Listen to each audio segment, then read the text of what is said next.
চেষ্টার সাফল্যের প্রিয় দর্শকবৃন্দ, আমাদের পাড়ার মোড়ে রয়েছে একটি কামারের দোকান। কামার সারাদিন কাজ করে আর তার ছোট্ট ছেলে সারাদিন তার পাশে থেকে বাবার মুখে নানান গল্প শুনে। খেলাধুলা করার চেয়ে বাবার মুখে গল্প শোনাই তার বেশি পছন্দের। এরকমই একদিন সেই ছোট্ট বাচ্চাটি তার বাবাকে জিজ্ঞাসা করলো, এই পৃথিবীতে তো সব কিছুরই মূল্য আছে, তাহলে মানুষের মূল্য কত বাবা? এত ছোট একটি বাচ্চার মুখে এরকম প্রশ্ন শোনার জন্য মোটেও প্রস্তুত ছিলেন না সেই কামার। কিছুটা থমকে গিয়ে তিনি উত্তর দিলেন, বাবা, মানুষের মূল্য নির্ধারণ করা যায় না। একজন মানুষের মূল্য নির্ধারণ করা খুবই কঠিন কাজ। বাচ্চা ছেলেটি, পৃথিবীতে তো অনেক রকম মানুষ আছে, তাহলে কারো মূল্যই কি নির্ধারণ করা যাবে না? কামার প্রতি উত্তরে বলল, না বাবা, কারো মূল্যই নির্ধারণ করা সম্ভব নয়। বাচ্চাটি কিছুই বুঝলো না। সে আবার তার বাবাকে জিজ্ঞেস করলো, মানুষের যদি মূল্যই না থাকে, তাহলে এই পৃথিবীতে কেন কেউ বা ধনী, কেউ বা আবার গরিব? কেন কেউ বেশি সম্মান পায়, আবার কেউ বা কম সম্মান পায়? বাবা ভাবলেন, ছেলেকে বলে বোঝানো যাবে না, তাকে উদাহরণ দিয়ে বোঝাতে হবে। কামার বলে উঠল, ওই যে হাঁপার ওখানে যে লোহার রডটা পড়ে রয়েছে, সেটা নিয়ে এসো।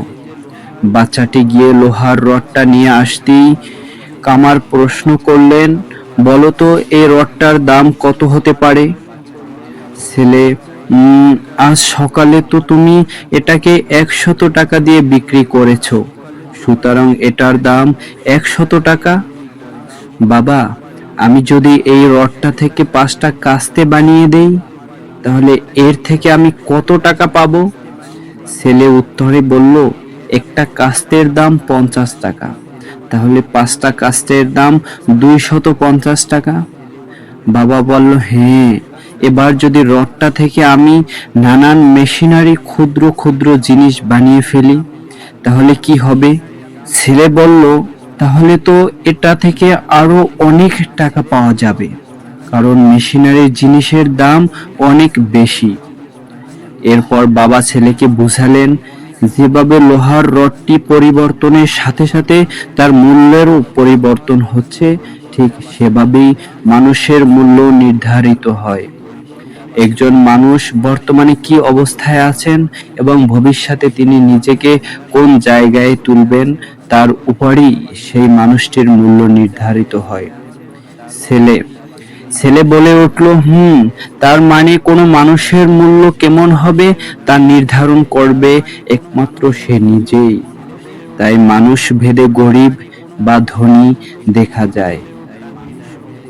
এজন্যই জ্যাক মা বলেছেন, আপনার দরিদ্রতার কারণ আপনি আপনার ভীরুতাকে জয় করতে পারেননি। আপনি গরিব কারণ আপনি আপনার সর্বোচ্চ ক্ষমতা ব্যবহার করতে পারেননি। প্রিয় বন্ধুরা, জীবনে অনেক উপরে উঠতে হলে 25 বছর থেকেই শুরু করুন। নিজে পরিকল্পনা করুন, তাই করুন যা আপনি উপভোগ করতে জানেন। প্রিয় বন্ধুরা, আজ এ পর্যন্তই। চ্যানেলটি সাবস্ক্রাইব করে না থাকলে সাবস্ক্রাইব করে দিন। Thanks for watching.